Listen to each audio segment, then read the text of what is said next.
Oh, wearing green. I didn't think about that. Yeah. Skill difference.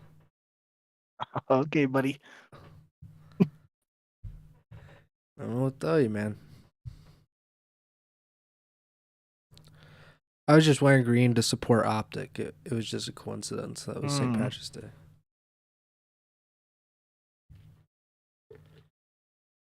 Brick by brick.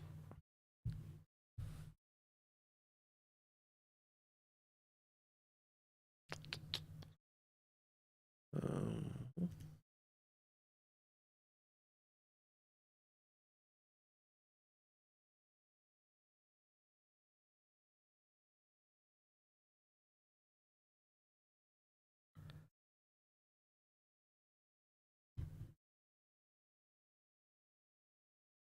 I'm gonna get the YouTube link. LAG back. LOL. you never know. It's momentum. 110. Breaking down online qualifiers. Can you this weekend? Yeah, okay. Tweet.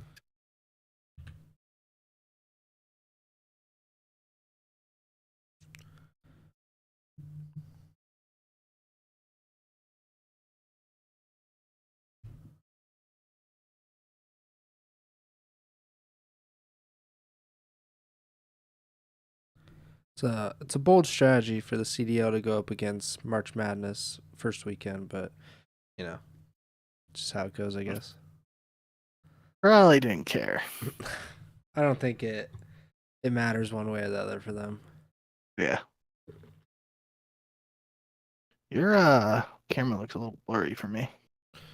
So I think it's the dumbass thing. It's probably not focusing correctly. Hold on.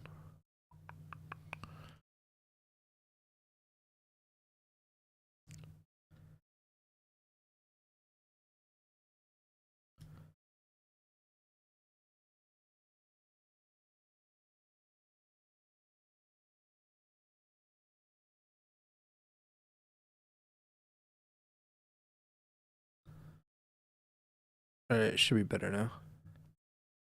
Yep. I don't know why, but I think it's every time that I close OBS and reopen it, the autofocus turns back on my camera. I have to go in and turn it off every single time. Sounds annoying. Yeah. Where? Are you ready to get started? Yep. Hello and welcome to episode 110 of the Ego Chall Podcast. My name is Preston Byers, and as always, I'm joined by my co-host, Justin Binkowski. And on today's episode, it's major preview time. It has been 11,000 years. We have grown beards. We've died. We've been reincarnated as CDL podcast hosts, and we're back to preview Major 2 of the Call of Duty League. But we also have a bunch of matches that we need to talk about that we will incorporate into our preview because some of these matches may be a little more interesting and may play into what we actually think these teams and how they will perform at Major 2. And we will do everything it is that we do for these major preview shows, which I really enjoy. But before we do any of that, how are you doing, Bink? I'm doing all right. UConn men got the #1 overall seed in March Madness, so pretty good night. But Frank the Tank is now endorsing UConn because Seton Hall got snubbed, so might be a little dangerous territory there. But we'll cross that bridge when we get to it. More importantly, we got some COD to talk about. Yeah, UConn can go back to back. The Toronto Ultra can go back to back. These are the two most important storylines in sports happening today. So, there's a lot going on in obviously college basketball is kind of dominating the sports talk. Although Kyrie Irving also had a pretty nice shot today as well. But we're more Call of Duty guys, and that's what we're here to talk about. We just had the fifth and final week of qualifiers finish up earlier today, or earlier tonight on Sunday. And, this podcast will be going up Monday morning, so as early as we possibly can for our listeners and viewers. And we're going to preview Major 2 of the CDL. And this one has been kind of a long time in the making. Obviously, they've had to lengthen the qualifiers. We still had 7 qualifying matches, but it took 5 weeks. So there were quite a few. Where there were literally few matches every week. But we're finally here. We finally have our bracket. 8 teams in the winners bracket, 4 teams starting in losers bracket. I think, the way we usually start off is kind of just giving like our winners bracket matchups and like what we think of, the champions or the contenders we see happening. But the losers bracket, the 4 teams that are starting in the lower bracket for Major 2, the Carolina Royal Ravens, the Seattle Surge, the Minnesota Rocker, and the Los Angeles Guerrillas. Not huge surprises, I don't think, for a few of these teams, but Minnesota definitely a surprise after finishing 4th at Major 1. And in the winners bracket, we have OpTic, we have Miami, Toronto, Vegas, New York, Boston, Atlanta, and LAT. Did you want to talk about these matches that we had for Yeah, week let's just 5? rapid fire let's rapid fire through. There's only 8, so we can go pretty quick. And I think we said last week that this was one of the worst weeks of CDL action because it was just a bunch of teams that are kind of in the lower half playing each other. So Friday we had 2 matches, Seattle versus Vegas and LAG versus LAT.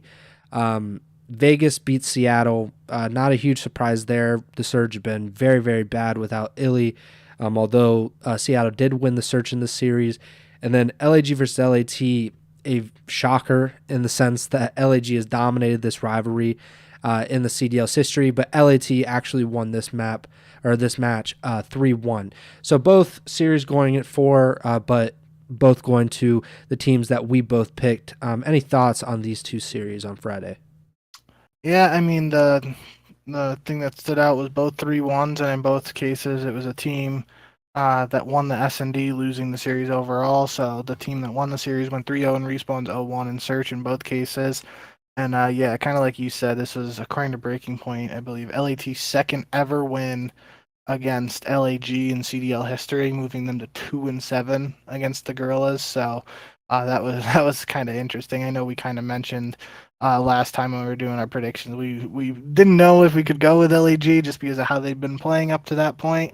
But we knew historically that the matchup was pretty one-sided in LAG's favor, and it turns out that is factually correct too. But LAT was able to get it done here. But and then in the Vegas Seattle series in particular, Attach just continued his strong performance, and same with Geo. Geo looked really good. He had a really kind of nutty 3 or 4 piece on Rio in the map 4, I believe, that like it looked like his character was just spinning all over the place and just piecing people up. So that was kind of gross. Him and Attach both had 84 kills in this series. Gio just had like 5 more deaths to lower his KD below Attach, but they both played really well. So yeah, I mean there's another match after this for Vegas too, but this is we whenever we're talking about Vegas, we always go back to that home series where they made the finals in MW 2019, and that's a weird one because those home series, all the teams weren't competing in them. So, it's tough to compare. But if you just throw that out the window, this is probably the best qualifier performance for Vegas, potentially in franchise history if you don't count that one home series that we keep alluding to. And if you certainly, cross that one off, then I think it's probably right up there. If they had a better performance, I can't remember it. So I feel like it has to be their best. Yeah, I mean 5-2. They finished in a tie for 3rd place, on par with Atlanta and Toronto, which is amazing. I don't think that Vegas is on that level, but in terms of the qualifiers, they are, and that deserves a lot of credit. They weren't even close to being in the losers bracket here. They had actually secured the winners bracket spot heading into this week, even though they had 2 matches remaining. So an incredible performance from Vegas, and they ended up winning on Saturday as well. Saturday, March 16th, there were 3 matches. Vegas had the first match, and they swept Carolina, which I mean, the real, like, you know, the story out of this was after the match. Hmm. Gwen, his tweet, or actually his two tweets, where he called Vegas dog shit after they lost, and then he said pretty much like he doesn't know, he shouldn't be talking, but they shouldn't be losing, all that stuff. And I thought that was interesting. Theory replied back to him, I saw, and said like, you haven't won anything, so you definitely shouldn't be talking about anybody. I don't know if you had any thoughts, because I mean, we have been hyping up Gwen quite a bit on this podcast, and deservedly so, because he has been very good despite Carolina's record. But that was just a wild tweet to send out after getting swept. Not many people, maybe Scrappy. I feel like Scrappy, Draza, they'd do something like that, but not a lot of people are sending out tweets like that after they lose 3-0. Yeah, it's tough. Just as a rookie, I personally don't, never interviewed Gwen, never talked to him, never been in the same venue or room as him, so I don't, know him well. Not that I, know a ton of pros well, but there are pros that I've covered extensively over the years, and you can kind of get a vibe of what they are like, on and off the server. For Gwen, I don't really have a sense of, his personality and stuff outside of just how well he's been playing individually and statistically. So it's tough to judge exactly what was going on there. You can sit here and say he was probably just frustrated by the loss in that one series and Carolina's overall performance in the qualifiers. That's, again, without really knowing him, that's what would kind of make the most sense to me if it was somehow tied to that. But yeah, other than that, it was definitely a strange interaction there between him and Theory, and um, you know, for Carolina, definitely had some very winnable matches that they weren't able to capitalize on. I think on the broadcast, it was, I think maybe it was Maven who might have mentioned it, like that the Carolina team isn't playing together right now for these online matches, like in the same facility or something. They're all playing from home and in different areas.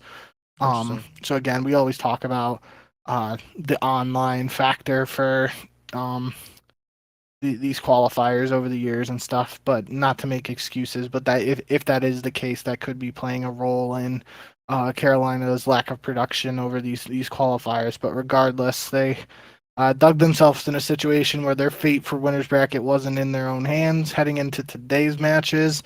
And as it turns out, they're going to be starting the losers bracket, so a tough road ahead for them. But like we were just saying for Vegas, get a win here, punch up to 5-2, and they had a tough draw for the major first round winners bracket matchup, but that's kind of what we were setting up last weekend. That no matter how the 5 through 8 seeds shook out, they were gonna all have tough matchups against the 1 through 4 seeds. Yeah.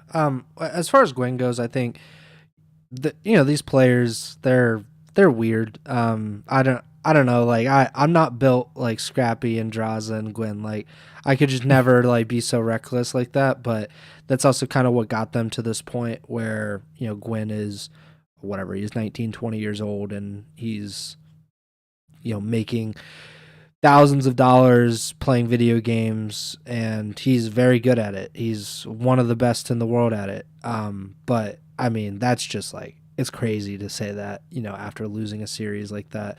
But, that's just how it goes. And I'm sure he'll have another great series, and then people will be like, maybe he was right, And Carolina is bad. That's not a secret at all. They're one of the worst teams in the league. And I'm sure as a rookie that, I think his team won Challengers finals last year or something like that.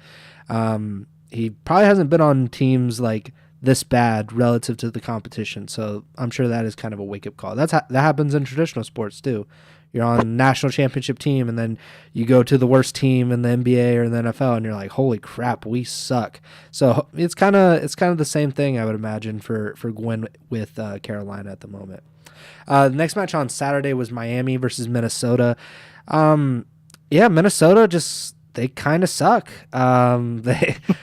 We both picked the Rocker here. We thought, okay, if Minnesota is gonna bounce back, it's gonna be against Miami. Did not happen. Ends up being a 3-0 for the Heretics. I don't know. Like, I don't know what happened to Minnesota, because they had a really strong end to their first qualifier run.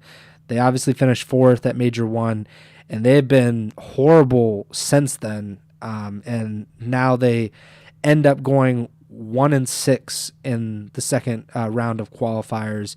They did lose a bunch of 3-2s. I think that was kind of the story that we were talking about. I think they maybe lost like 4 game 5s in this group, but I mean, they had a chance to get to 2-5, force another tiebreaker for 8th place, and maybe I don't know if they would have gotten in over Carolina, but they would have had a chance, and just didn't happen. And that means Miami is in the winner's bracket, which I think I said before. I don't know if it was before the show went live or if it was like when we were started the stream, but I said it says a lot about the league that Miami got 8th and got into the winner's bracket. They were 2-5. They got in via tiebreaker against Carolina. Both of those teams finished 2-5. That's horrible. Like, there really are only like 7 teams that should be in the winner's bracket at this point. But Miami benefits from the tiebreaker. They're into the winner's bracket. Your thoughts on Minnesota's 3-0 loss to the Heretics? Yeah, I mean, this just one, the way Miami had been playing up to this point, you really just, it's one you thought Minnesota was going to have a good chance of winning, and turns out that they don't. And now the question, they put themselves in the position to start in loser's bracket, and they're going to have a small sample size potentially at Major 2, but the question of, are they just a team that struggles online, or are they better on land? That sort of question is going to arise now, especially if they go on a little bit of a loser bracket run here at the Major. But on the flip side of that same coin, if they lose their first match at the Major, then it just becomes, they struggle online, struggle on land, so you can't really make that point. It might be time to make a roster change. So we'll have to see what's up, what's next for Minnesota. But obviously, putting themselves their backs against the wall heading into Major 2 with this loss, and they're going to have to show out to potentially avoid any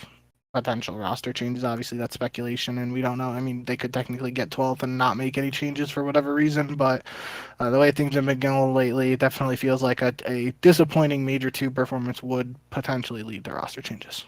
Yeah, the further we get from Major 1, the more it'll feel like a fluke. It'll feel like an aberration that they ended up, they were at one point, I believe, 4th in the CDL standings as well because of that Major.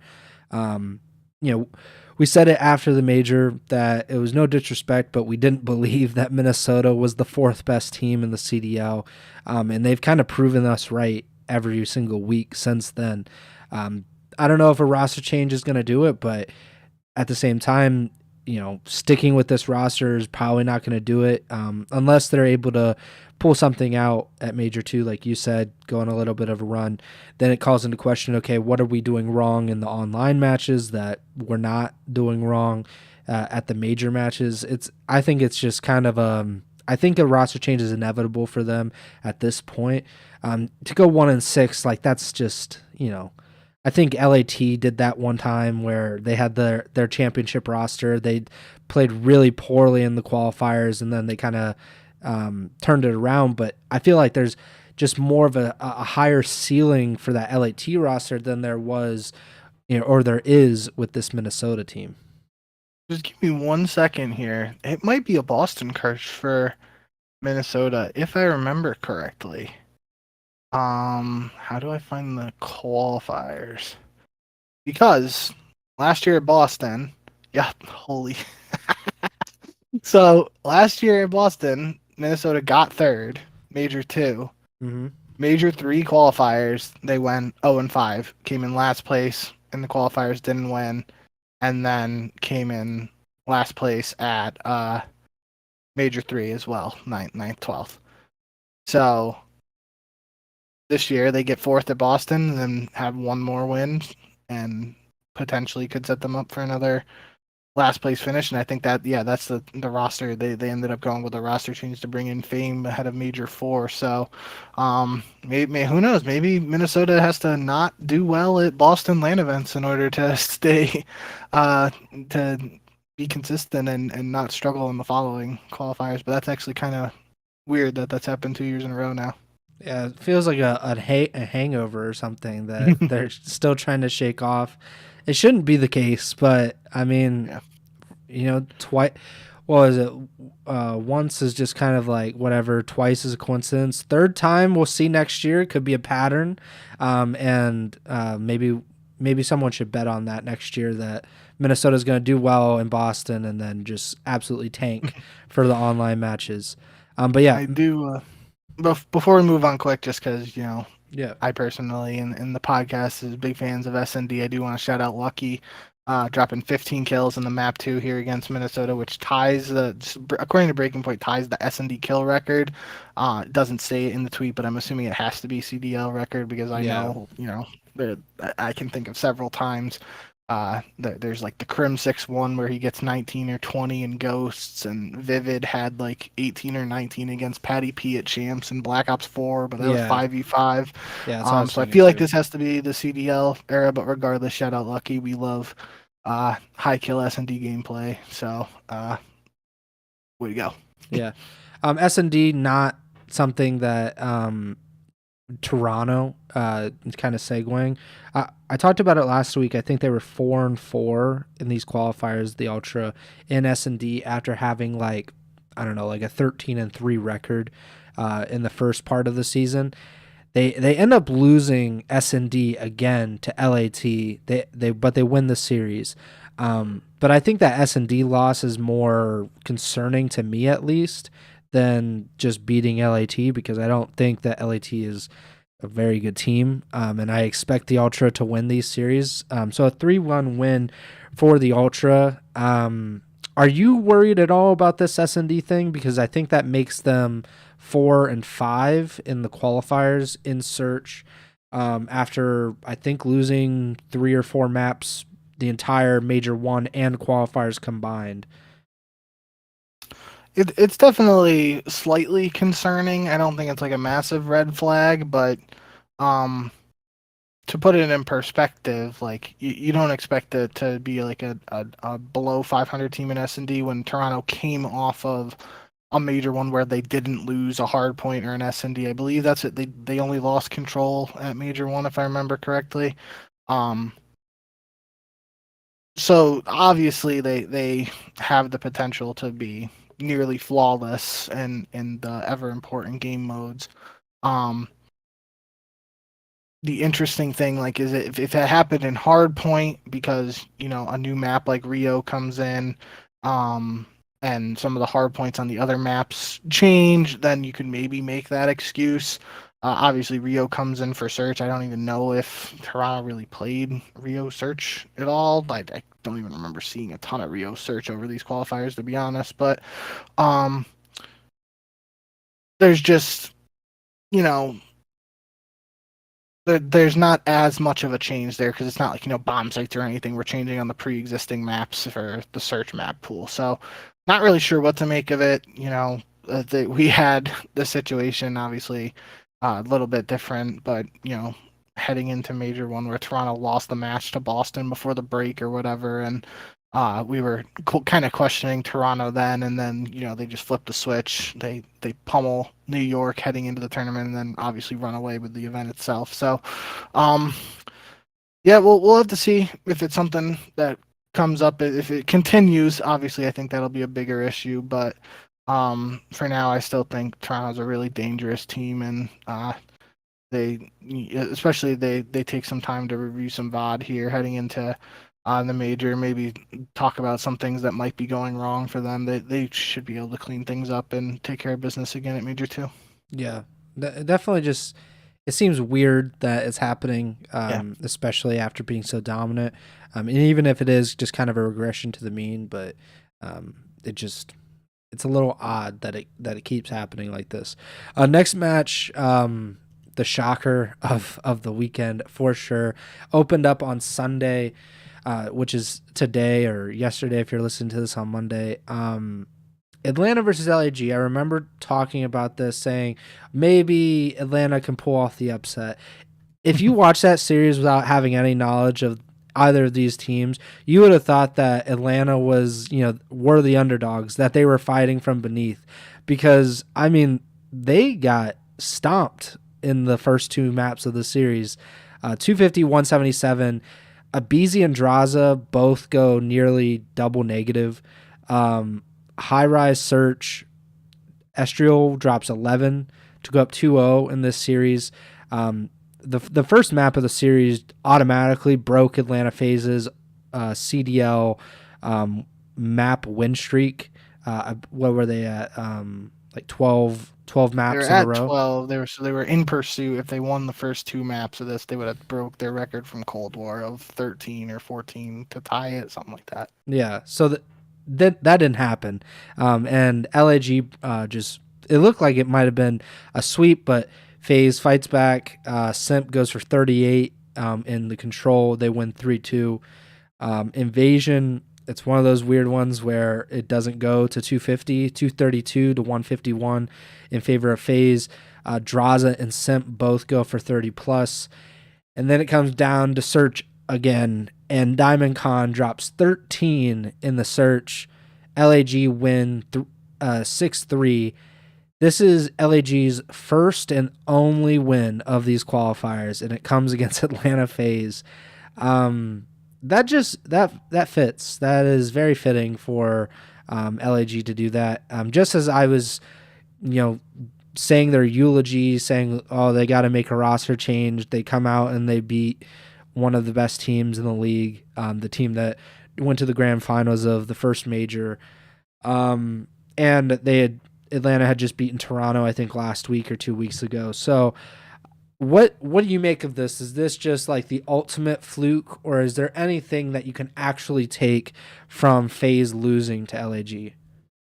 I mean, it's definitely got to be slightly concerning. I mean, we were talking last week about how it seemed like Atlanta was kind of improving in Search and Destroy because their only loss in these qualifiers was to New York, where they did lose two S&Ds to New York, but now they're 5-2, great record. They're in the top half. They're in the winners bracket, but they have two losses in these qualifiers, two series losses, where they lost 4 Search and Destroys. And regardless of the teams they played against, you certainly don't expect them to lose 2 Search and Destroys in a series to LAG.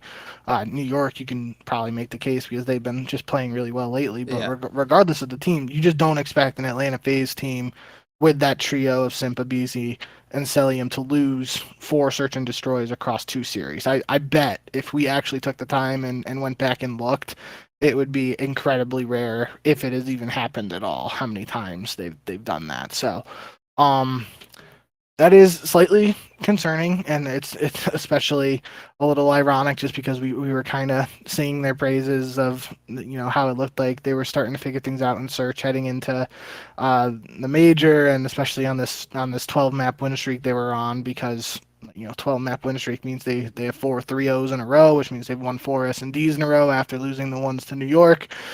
But nonetheless, that could be an issue, and we saw at the major, because I remember pretty sure they lost 2 S&Ds to Toronto in the grand finals, which is a best of 7. So obviously more S&D would be played if it goes the distance, but that's potentially their last 3 series losses then, where they've lost multiple S&Ds. Mm-hmm. That's just not characteristic of what we've seen out of this core trio over the years, or FaZe in the CDL. So gonna have to hit the lab hard with Pack over these next couple of days to see what they can cook up at the major. Obviously still an incredibly talented team, and especially in S&D, they should have more than enough talent. It's just gonna come down to what they are able to figure out's been going wrong, and how they're able to adjust in a small time frame before the major. Yeah, I don't know what to make of that loss. LAG has been pretty good in S&D. That's kind of like, that has been their strong suit. even though they have really not had a ton of strong suits. They beat LAT. That was the only map that they took in that series. They beat Carolina in Search. That was the only map in that series that they won. And then they ended up beating OpTic in Hardpoint. They destroyed OpTic a few weeks ago in the opening Hardpoint, and then lost the remaining three maps. And then they also beat Vegas in Search. So maybe it's a bad matchup, but to lose both searches and a respawn, that seems like very odd. Maybe it is just kind of lack of focus. Last match of the weekend before heading to Miami, and LAG has no chance to make it in. LAG isn't really seen as a threat. Maybe there's that, but that also just points to kind of like, what are you doing as a team to stop that, to make sure that you're not just giving up map wins or match wins to inferior opponents. So that is a really weird loss. But congratulations to Allie, because she now has to dye her hair purple. I did want to bring that up because there are certain people, not going to throw anybody under the bus or name names, but there are certain people that we know who have made similar statements that if X team loses, I will dye my hair a certain color, and they have not seemed to follow up on their end of the statement. But Allie did say on broadcast that she would dye her hair purple if LAG won, and she said in the post-match interview she's got a hair appointment to do it tomorrow. So assuming she follows through with it, kudos to her on sticking to her word. Yeah. Yeah, it's a rare trait nowadays with people. So that's odd. Boston versus Seattle. Yeah, Seattle is bad. I don't know what to say about this. They lose 3-0 to the Breach. Boston gets into the winners bracket. I think if Boston had lost this match, then Carolina would have gotten into the winners bracket. I think, because that's what Carolina's social media team was saying, that they were going to root for Seattle, but didn't have to worry about that. It wasn't particularly close in this series. It's a Slasher dropping a 1.48 in this series. But yeah, 3-0 for the Breach. Any thoughts, opinions on this match? No, I mean it's tough because we've been saying we don't really know what to make of Seattle lately. I think we know. I think we know now. No, I just mean like, it's kind of a one-sided series because you even look at the numbers, and the most kills in the series was technically Hook at 44, but then for Boston, Slasher leads the way at 43. Priest and Snoopy both have 42, and Asim has 41. So it's like, it's not like there were like huge numbers dropped in this. It was just a clean 3-0 for all intents and purposes. So it is a good sign for Boston. Again, this is an online series and very small sample size, only 3 maps, and pretty one-sided. But Slasher, the 1.48, if I remember correctly, he was in that ballpark, or it might have been the same exact. It might have been a 1.45 in the one series at Boston. But Slasher played well in that one series loss they had in the Boston Major on LAN. If he's playing like this online and gets a shot in the winners bracket now, he's doubling his chances to play double the amount of LAN he's played this year, and we know how much Slasher enjoys playing on LAN. So could be Boston heating up at the right time here. We'll have to see. Yeah. I just think we know what Seattle is right now. Unfortunately, they look like there's just very little hope for them. I would love to know what's going on behind the scenes and all of that, because this is one of the more unique situations of having a player benched and it not being publicly confirmed or even discussed. And that player also being your best player. So that's another factor. They just look completely out of sorts. They don't look like a team that, I think they got 5th in major 1 or something like that, and they were definitely seem to be like in the top 6 in the CDL heading into these Major 2 qualifiers. It just doesn't seem to be that case. It seems like they might be in the bottom 4 now, and they have been slipping down the standings as the qualifiers went on. So they just don't look like themselves, and that is unfortunate. I don't know how much can be fixed or anything, but that is just how it's going right now. But then we had the last match, the last qualifiers of these Major 2 qualifiers. And it was an incredible match, one that deserved its kind of finale billing. OpTic versus the New York Subliners. Both teams 6-0 heading into this match. Winner would secure the number 1 seed at Major 2, finish the qualifiers with a perfect 7-0 record. And of course, it goes down to a Game 5, Round 11. And OpTic ends up winning this series 3-2. They win round 11 on Karachi, and they would complete a reverse sweep to win the series, to get to 7-0, and to secure the top seed of Major 2. Do you think that this is OpTic the,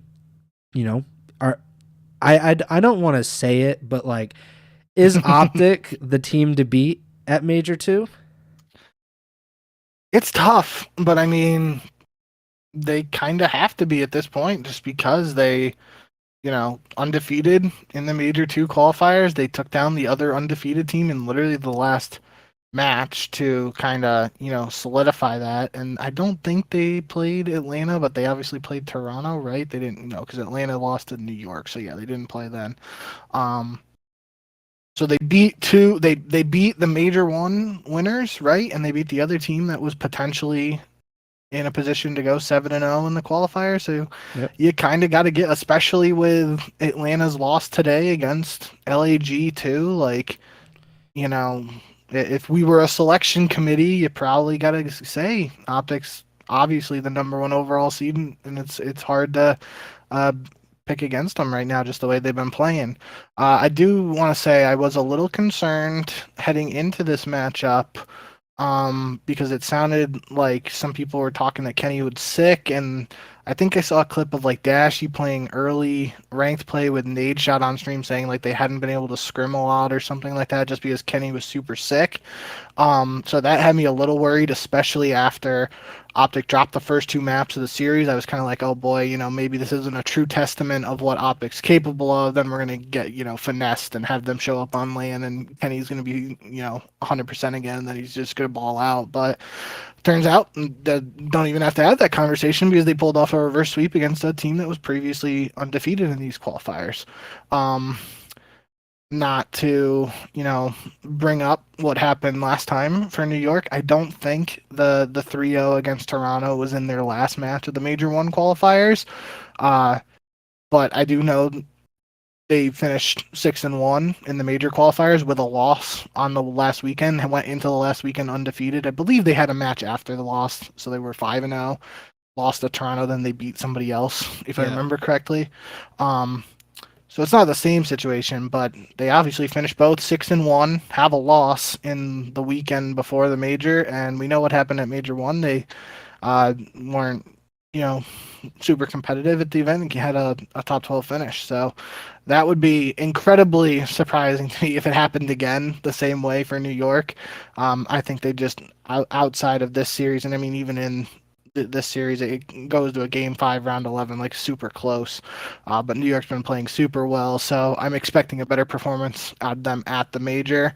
But this was we kind of, I don't remember if we said Game 5, Round 11, but I'm pretty sure I remember saying I hope this was one that goes the distance to Game 5 to round things out, because it's just 2 of our top 4 right now going head to head, and especially on a week where we had a lot of bottom of the standing teams facing off against each other. It was an exciting series to watch, and I definitely wouldn't complain if we got to see a rematch this upcoming weekend in Miami. New York, they lost to Toronto in the first match of their final weekend of the Major 1 qualifiers, and then they beat Boston 3-2 in their final qualifier match before heading to Major 1, where they lost to Minnesota and Carolina. Only won 1 map across those 2 series and ended up finishing, like you said, top 12 after winning a world championship to end last season. I'm sure they're hoping that won't be the case. They do play Boston in the first round of the tournament, so there are probably easier first round matchups, and I'm sure there's going to be a lot. It is kind of a rivalry game just from the Priesta. That's kind of a revenge thing, but it didn't work out in the past for New York or for Boston in that case. But OpTic, I think I hate saying that they're the team to beat because it feels like every time I say that they end up kind of laying an egg whenever I say that. But I mean, they went 7-0. They beat, like you said, Toronto and New York, and they look pretty good. They kind of seem like they're rounding into form. Toronto is not looking as strong as they did heading into Major 1. FaZe certainly isn't looking as strong now that they lost to LAG. They just beat New York. I don't think that there's any team outside of that top 4 that are serious contenders to win Major 2. So I think OpTic is the kind of the team to beat at this point. But the team that shows up in the qualifiers for OpTic and the team that shows up at the majors for OpTic, not always the same thing. Granted, that is a different roster. They did perform admirably at Major 1, but I can't just ignore kind of like the OpTic aura of it all, like that they somehow don't end up performing up to their standard all of the time. So I am a little concerned about that, but we will get to the Major 2 preview very shortly. So that does it for our pick'em for the Major 2 qualifiers. So you went 5-3, I went 5-3. You are now 66-36. I'm 71-31. Tremor, of course, 0-1 on the season. So let's get into the Major 2 preview. Like I said at the top of the show, for anybody that hasn't watched these CDL majors, there are 12 teams in the CDL. Because of these qualifiers, they are not really qualifiers; they're seeding matches. They're kind of mislabeled in that way. So because of these seeding matches, 8 teams are starting in the winners bracket in Miami, and 4 will begin in the losers bracket. The disadvantage of the losers bracket is that you can't lose a single match. If you lose a match, you are out. You get your plane ticket and you head to the airport. So we'll start off on Thursday, March 21st, with just the 4 winners bracket round 1 matches. And those matches are Atlanta versus LAT, Toronto versus Vegas, OpTic versus Miami, and New York versus Boston. Is there any one of these matches, because we have our top 4, Atlanta, Toronto, OpTic, New York, that is the top 4 that we said at the beginning of the season as like a cut above everyone else. They're each in different matches against teams that have been wildly inconsistent to this point in the season. So is there any single match in the winners bracket that you're most interested to watch this weekend? I mean, I feel like we got to go with OpTic Miami, right? Home crowd, Miami, the rivalry between OpTic and the Florida brand, getting another shot here. It feels like if there's, ever been a true time where OpTic should not lose to Miami, it feels like it has to be here, right? Miami struggling in the recent qualifiers, OpTic looking dominant, undefeated. It would be absolutely just another, it would almost solidify any doubters who doubt that there's some form of a Florida/Miami organization curse against OpTic, or OpTic having a curse against them, or whatever. It would almost solidify any doubters. You would kind of have to say, if Miami wins this time, be like, yeah, there's something, a little unnatural going on here in terms of what's happened historically and all that stuff. But all jokes aside, yeah, I think that's one outside of any narrative, non-gameplay related stuff that's probably not the most exciting matchup. Just pure 4v4 gameplay speaking, it should be one OpTic handles easily. I I don't know. I mean, Toronto and Vegas, the way Vegas has been playing and the way Toronto is, saying struggle is weird, but it's just, it's something about Vegas. They got me thinking they might be able to pull something off here. And usually I get that feeling it doesn't turn out well for the Legion, but I think we forgot to mention it, but after Toronto beat LAT, that Toronto and Vegas both went 5-2 and had the same map count of 17-10 in these qualifiers. Um, Obviously, one of those teams won a major tournament already this year, and the other did not. When is Um, Vegas at that point? yeah, so I mean, it's really tough, but I mean, this is if Vegas is got a shot against Toronto, this is probably like their best opportunity just based on the way they're playing and comparatively to how Toronto looked so dominant earlier versus having a couple losses now. They got a shot. I still think this is one Toronto should handle, but it could be interesting if things shake out. The in Vegas's favor. I don't even know Vegas's S&D record off the top of my head, but it's one where um well, I know Vegas just lost the S&D to Seattle, so it's not something here where we could say like Toronto struggled in S&D and Vegas might be able to capitalize on that. It could turn out to be what happens in this series, but it's not it's not necessarily true that Vegas is a super strong S&D team with this current iteration. So it should be an interesting one, and that's same spot. Kind of my head's at for um Atlanta and LAT too, right? Like we, you know, just had a series here where LAT beat LAG, who just beat Atlanta, 3-1, and LAT won all the respawns. LAG wins the search, and then in the Toronto LAT series, LAT loses all the respawns but wins a search against Toronto. Um, So I don't know. It could be one where maybe LAT, the new roster has done better in hardpoint up to this point than the previous iteration of LAT. But is this one where LAT like steals one hardpoint and then wins the two searches and sends FaZe to the losers bracket? Like that would be nutty. And probably before this loss to LAG, it's something we wouldn't even really question, right?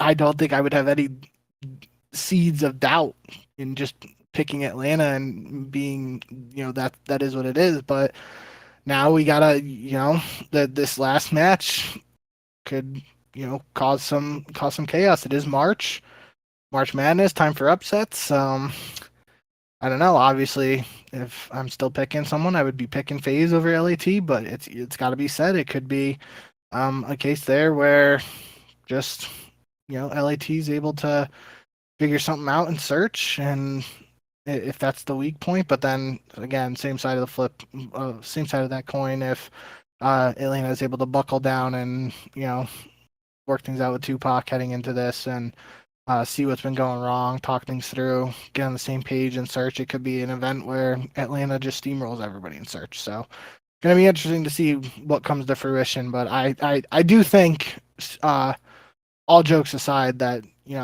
given the way these qualifiers happened, and saying like previously that we probably have like our top four, and then it doesn't really matter who the 5 through 8 teams are, where the top four should win. We do have some matchups here where there could be some upsets just due to the performance of the certain teams, and really going into any tournament, you want to see the best teams play the best teams, but upsets happen, and it's really cool. So um you want to see some sort of variance, and you just, I don't know. There's probably people who do want to see the best team win 100% of the time, and uh, not have like your 13 seed beating your 4 seed in March Madness. But I'm just rambling at this point. Regardless, I think we have some intriguing matchups, and I'm excited to have some land COD to talk about again. I'm one of those people that I just root for the upsets unless I have some kind of rooting interest for one of the favorites. So like, but in the CDL, I don't really have that. I don't like it's not something that I'm like, oh man, I really need Toronto to win or something. But so I'm I'm loving if there's going to be upsets. Say if it's not going to happen. It literally will not happen. But if Miami, Vegas, Boston, and LAT all win, that like we're living, because then we get all of the best teams in the losers bracket. They have to fight it out eventually. Like, we know that there can only be one to get out of the losers bracket, where a lot of times we have the best teams, even if they'll drop down to losers bracket, we still have two or three of those top teams in the winners bracket, and that we're almost always guaranteed that two of them will get to the grand finals.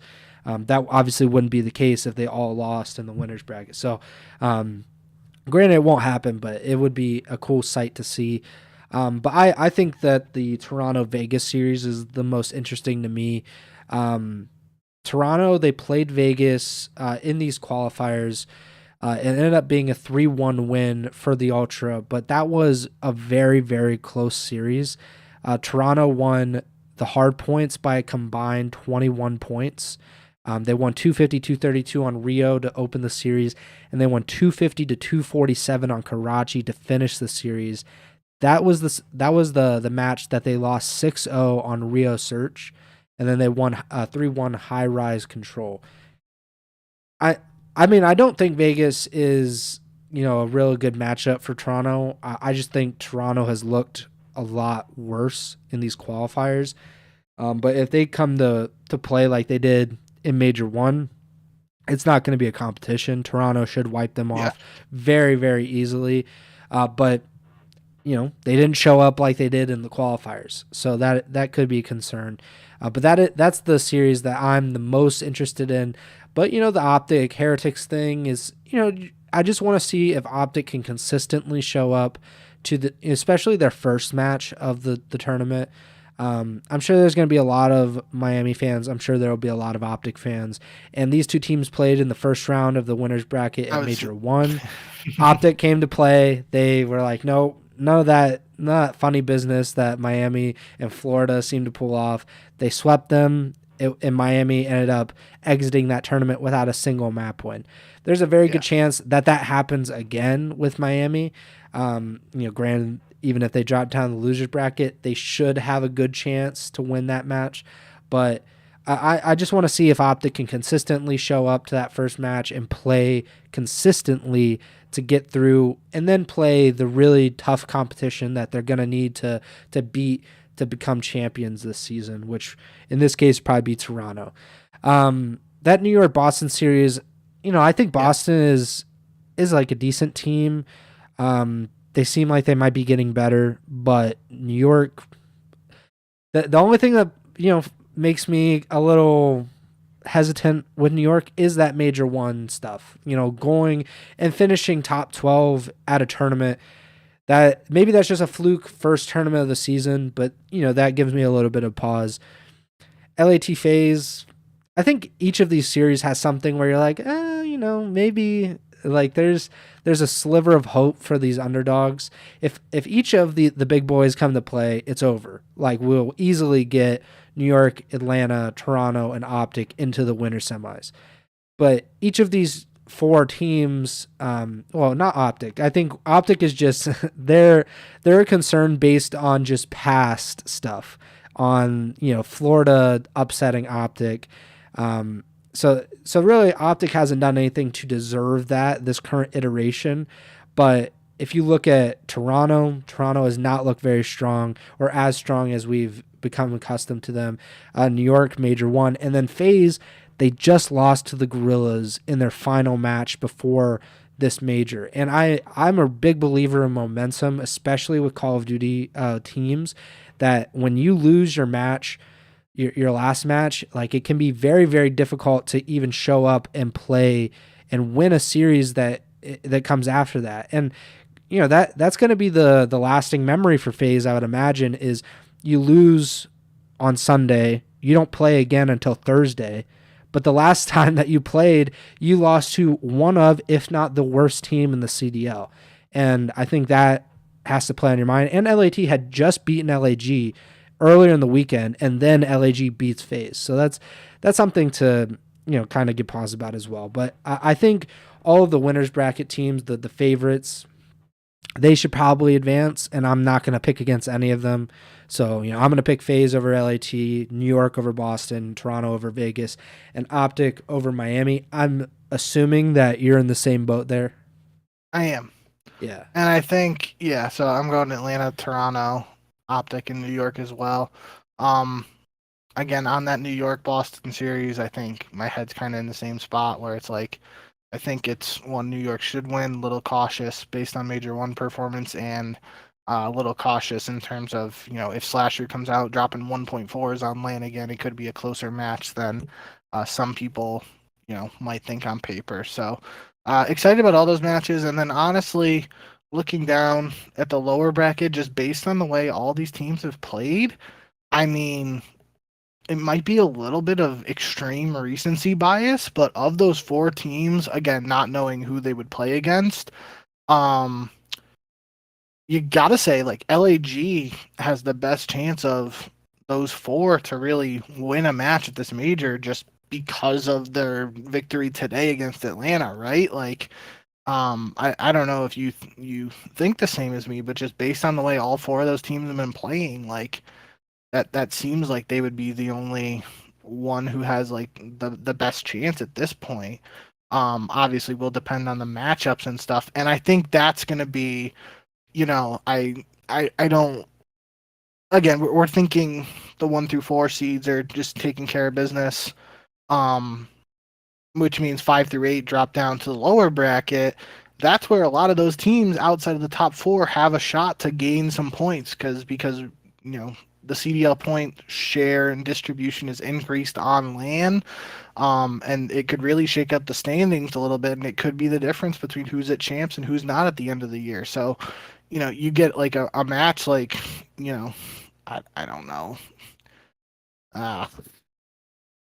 It's tough, but let's just say LAT versus LAG again. Like that's one where, LAT just beat them online, but LAG is ahead of them in the standings. And if are they ahead of them? I feel like they have to be because they got wins at pretty Major sure 1 and LAT didn't.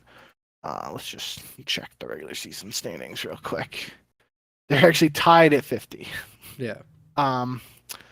So regardless, I mean, that's one of those teams would, if that is the matchup, one of those teams wouldn't get any points at this major, and the other team would leapfrog them by I think 15. I think you get 15 if you win one match on LAN now this year. So I am going to be interested in some of those losers bracket matchups in the first round here, depending on which team drops down, like especially Vegas, just throwing it out there. If Vegas does lose to Toronto, regardless of who Vegas plays of those 4 teams in the winners bracket, the way Vegas is playing, they should beat any of those 4 teams. And if they don't, then it's like a situation of same old Vegas just underperforming or not playing well, right? So I'm really excited about this event, and I think it's gonna, I got a feeling that, at the end of this upcoming weekend, we're going to have a lot to talk about one way or the other about several teams. Because I really, I don't have a good feeling about picking any one team to win this event right now. Yeah, I think it's kind of, I don't know if you've watched Formula One at all, but it's kind of like there are like haves and have-nots essentially. Because there isn't like a salary cap like distribution. So like you have teams that are very well off, very ahead of the pack, and those teams just kind of compete with each other like the top dogs. And then there are the teams in the midfield or in the back that are just kind of like fighting amongst themselves. And that's what it feels like in the CDL right now. We have like the haves, the top 4, the 4 teams that we've been talking about all season that are like so obviously championship contenders and don't seem like they can be pushed out at any point right now. And then you have the others. You have 5 through 12 where you're like, there seems to be differences between like 5 and 12. Like there seems to be a clear difference between right now Vegas and Seattle. But I 100% could see Seattle beating the Legion at Major 2. Like there isn't a doubt that that could happen. Um, and I think that just kind of like says so much about the CDL right now. Like the current iteration, there's a huge gap between 4 and 5, but there's not that big of a gap between 5 and 12. And any of these teams can kind of flip a switch at any moment. We saw it with Minnesota at Major 1. They were the only reason that they were so high in the standings was because they won like I think 2 or 3 qualifiers to end it, and then they just happened to be that 4th place team at Major 1. And that makes a difference. One of these teams or 2 of these teams are going to place top 6, and that's going to be a huge edge on the rest of the teams that finish top 12. If you lose in losers round 1, that's a huge loss. That's devastating to kind of like how you're going to be able to build or try to get out of the bottom 4 if you're in that little space. And there are some teams that really need to get out of it. Boston right now, I think they're in last place in the CDL standings. Or no, they're in second to last place. So they are 5 points ahead of Carolina. So they're in 11th place. Boston starts in the winners bracket. They have a really good opportunity to get out of the bottom 4 to kind of, they drop down the losers bracket. They could still win a few matches, and that goes a long way for them. But I think the way it goes for the drop downs are, I think the loser of OpTic Miami, I think they drop down to play Carolina, and then Toronto versus Vegas, loser drops down to play Seattle. New York, Boston, loser goes to Minnesota, and then FaZe, Thieves, loser goes down and plays LAG. I think that's how it is because I was just looking at the Major 1 bracket, and it seemed to be like a drop down, and I think they flip when it goes to round 2. I remember that in years past that it was something along those lines as well. So I think like if that were to be the case and the winners round 1, favorites, they all win, then you would have Miami versus Carolina, Vegas versus Seattle, Boston versus Minnesota, and LAT versus LAG in losers round 1. I mean, the Battle of LA, we've seen it in the past. LAT has almost always been the more talented team, and LAG has won almost all of the matches in that franchise's history. It didn't work out this past weekend, but I mean, LAG, I think they won a match or 2 at Major 1, so maybe things will work out the same. Boston versus Minnesota would be a very, very interesting matchup because Minnesota has looked horrible. But, Boston, I mean, I don't think that there's a huge gap there, like I just said, with Boston and Minnesota. I don't think that Minnesota is so far behind the breach that it's almost impossible for them to win that. Vegas, Seattle, if Vegas lost that, I mean, it's like you said, it's just classic Vegas, kind of choking away. Easy, very manageable points. And then Miami, Carolina, I have absolutely no idea what to expect out of that because Carolina kind of seems like they're almost in turmoil, even though they had an opportunity to be in the winner's bracket of this, and Miami was in the winner's bracket. So it just seems like a very interesting tournament, like you said. But I also don't know who's really going to win this. It was the same thing in Major 1. I thought, okay, there are a few teams that have a really good shot. I think I might have went with New York, or I don't completely remember, but for this one, I'm not going to pick FaZe because I think that right now there's no way that you could say that they're the best team. You can't really say that they're like, second or third or whatever, but they're definitely not the best right now. I think I'm going to go with OpTic, but Wow. but I might just be drinking the Kool-Aid a little too much.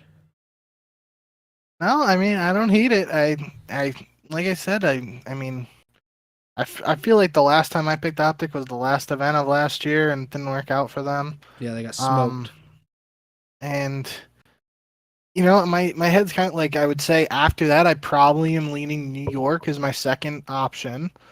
But there's just that cloud of uncertainty again around how they performed at Major 1 that, could be causing some doubt there. I have questions around Toronto and Atlanta just based on recent performances. So I don't really feel great about picking any team. I guess just I'm just gonna go with New York. I guess is my not confident pick. Um, so hopefully neither of us are picking Atlanta. And now surely Atlanta just goes undefeated map count through the entire event, right? Yeah, that would make sense. My thing with Toronto is if they had a winners round 2 match against Atlanta, I would feel a little more confident because I've seen Toronto just like thoroughly beat them. Not obviously the last match they had Atlanta won, but we saw at Major 1 Toronto was definitively the better team than FaZe. With Toronto and OpTic, the only match that they've played against each other was in these Major 2 qualifiers. They didn't play at all in the Major 1 qualifiers. They didn't play at all in Major 1. That makes me think, okay, like, they're not familiar with each other, and OpTic has the edge there, at least in that one match, and it was a 3-2. But OpTic, they showed that they were definitively the best team in the qualifiers, in Major 2 qualifiers. Toronto has kind of slipped, and if OpTic was going to lose to Toronto probably has to really dominate S&D. That's consistently been a weak point for OpTic over the years. Toronto's S&D has slipped, whether that is a really really bad slip and they can't get it back, that remains to be seen. But I think just in that case it kind of looks like OpTic would have an edge there. But we'll see. I mean, I also think Vegas might not be the easiest team to play round 1. I don't think, and this is probably jinxing them, I don't think OpTic's going to have too much trouble with Miami, but famous last words for OpTic fans for sure.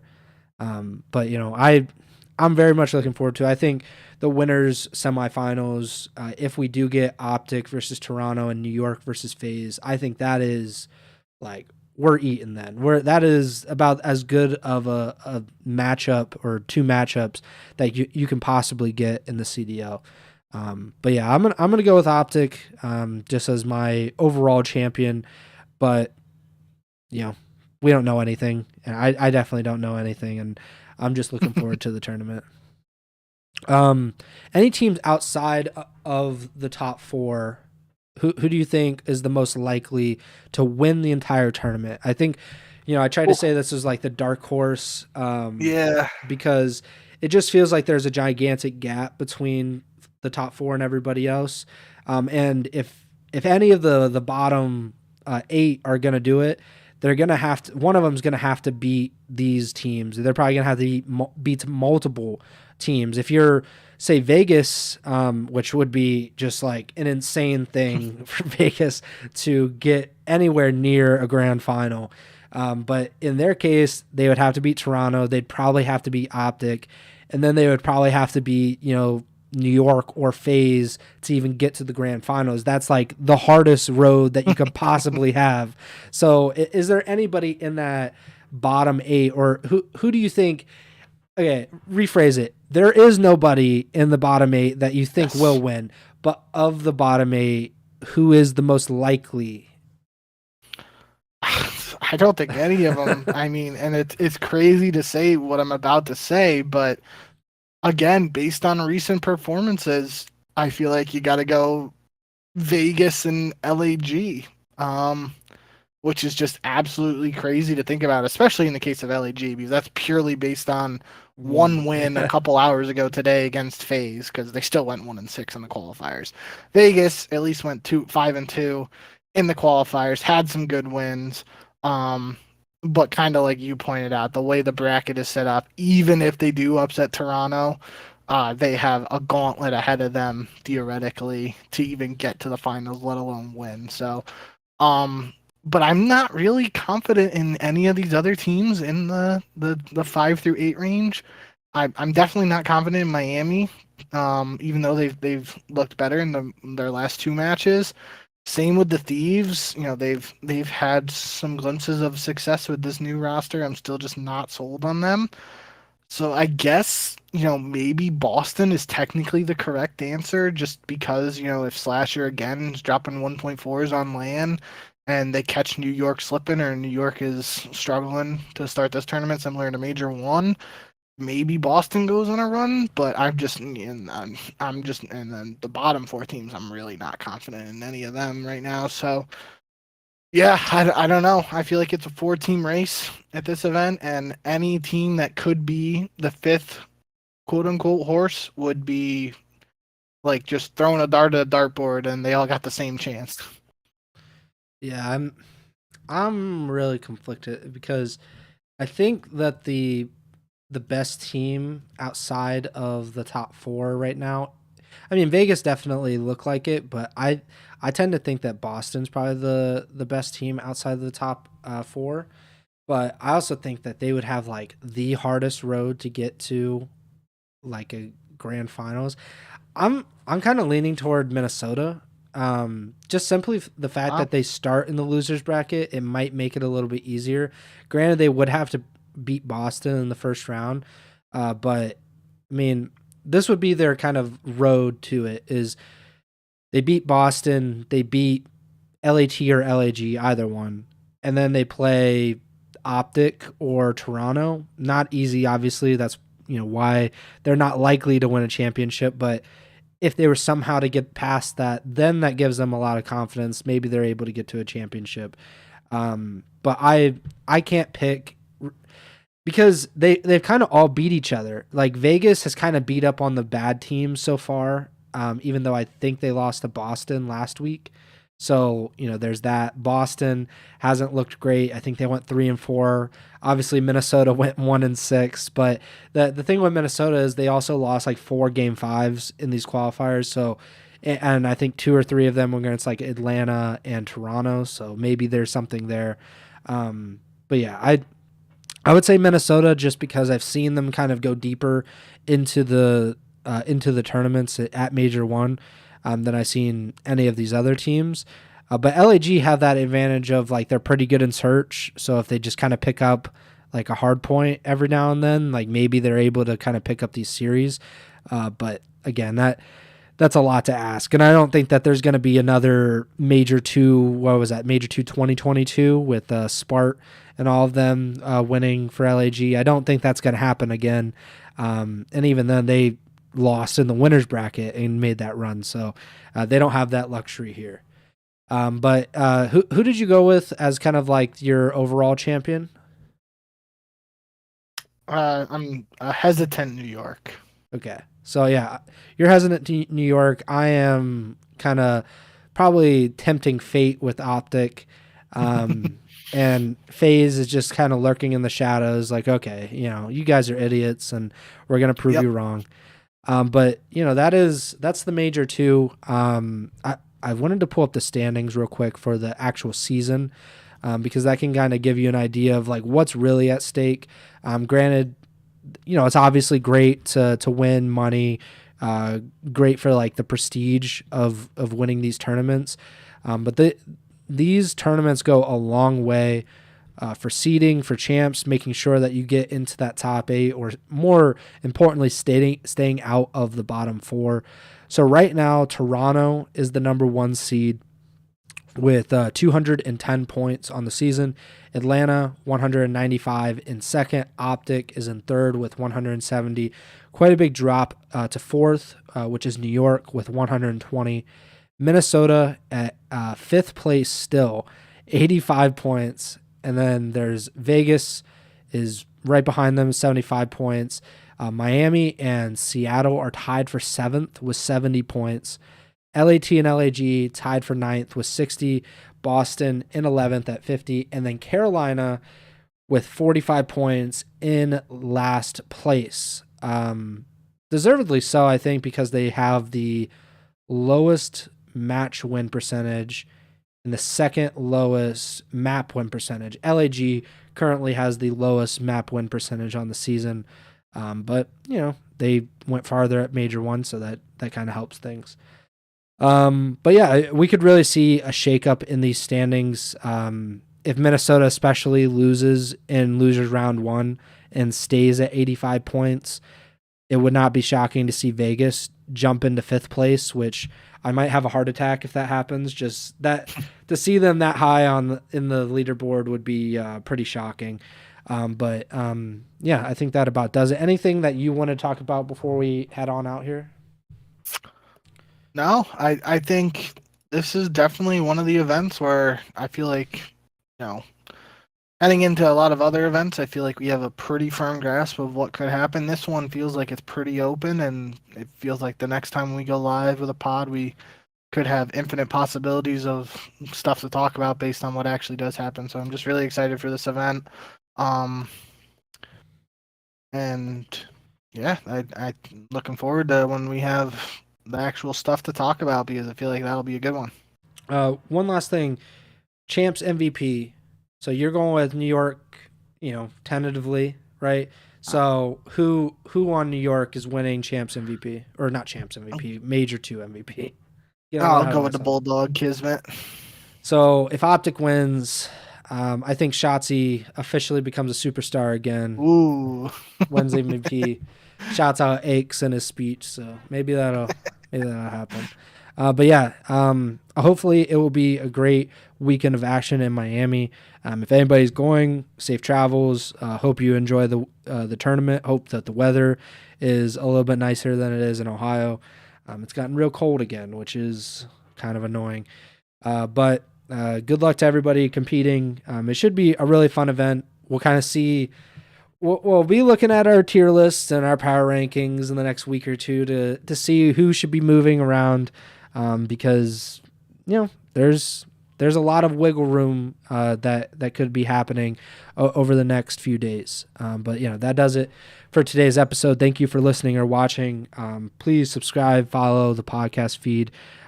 Wherever you're listening or watching on, we're on Apple Podcasts, Spotify, YouTube, etc. Make sure to follow us on Twitter at jbink with 2Ks, at Preston Byers, and the podcast Twitter is at Ego Chall Podcast. The next show will probably be next Sunday or Monday. That's the live show.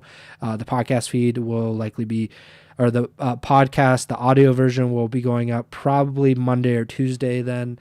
But just make sure to subscribe, and then we can kind of update you. What were you saying? We'll talk about it, but I think there's probably March Madness games on Sunday and not Monday, so it might be a Monday show. Yeah. And it'll give us a little more time to kind of digest what's happening in addition to UConn losing to the 16 seed in round one. So, but we'll talk all. If that happens, you might not have to worry about ever hearing from me on a podcast again. Yeah, this might be Bink's farewell here, episode 110. But thank you guys for listening or watching, and Bink, take it away. Yeah, no, thank you guys as always for all the support. We feel like we dragged it out, but obviously we haven't really been in control. But we got through the slog of online matches, and we're finally back to land. So looking forward to this weekend. Hopefully we have a bunch of fun clips and trash talk and all that good stuff to talk about next week. So hope to see you guys there whenever we are live with the next episode. And until then, remember to send the chow.